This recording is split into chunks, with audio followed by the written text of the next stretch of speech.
Having a great plan for a workshop is a great start, but sticking too rigidly to that plan can be a trap. The agenda is a guide, not a rulebook.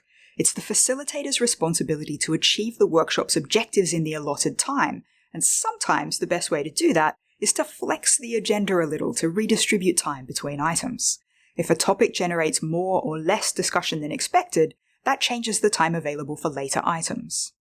Some discussions take a little longer than planned, but further the aims of the workshop. Try not to rush or shut them down unless it's absolutely necessary. If participants are constructively engaged in achieving the purpose of the workshop, that's generally a good thing.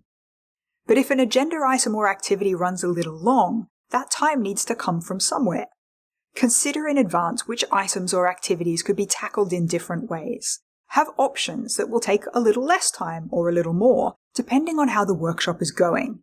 Always be aware of what work still needs to get done and the workshop's current rate of progress.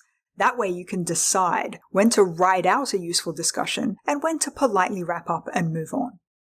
Participants engaged in productive collaboration generally won't watch the clock. As long as the workshop starts and ends on time, and major breaks happen roughly when expected, most participants won't notice even quite major changes to timing or sequencing of activities. Bending time in a workshop happens in two ways: planned and adaptive. Planned bending is baked into the agenda to help you manage the pace and experience for participants. For example, if the workshop timing is expected to be tight, you can clearly signal to participants at the start how unresolved ideas will be captured and followed up out of session.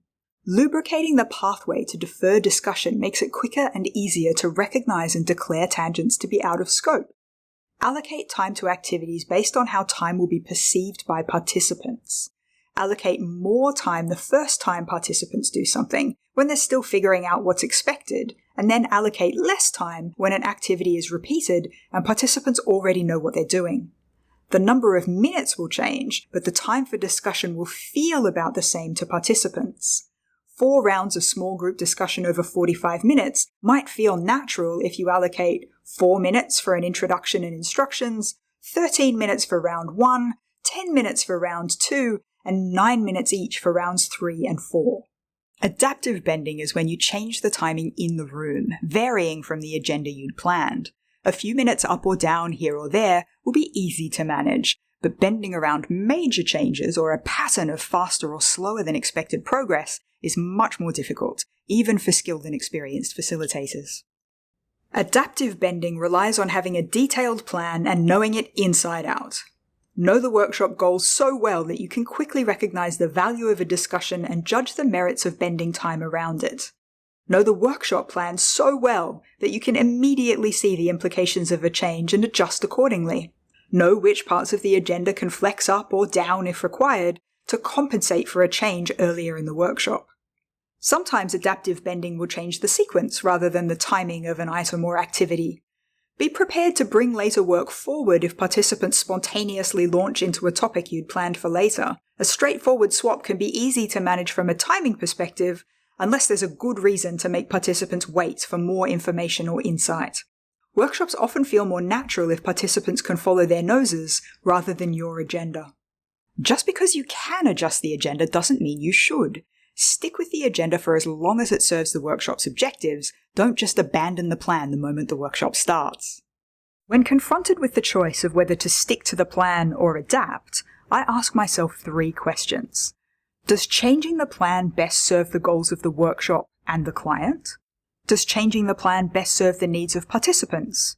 And does changing the plan fit within the parameters of the workshop without compromising other priorities? If the answer to all 3 questions is yes, I change the plan. If the answer to 2 questions is yes, there's a trade-off to be made. When that happens, I generally refer the decision to the client or the group. If the answer to only 1 question or none is yes, I stick to the plan. Great workshops start with great plans, but they don't always end there. Once you have a plan for the workshop, make a supplementary plan for how you'll bend time to manage the pace and experience for participants.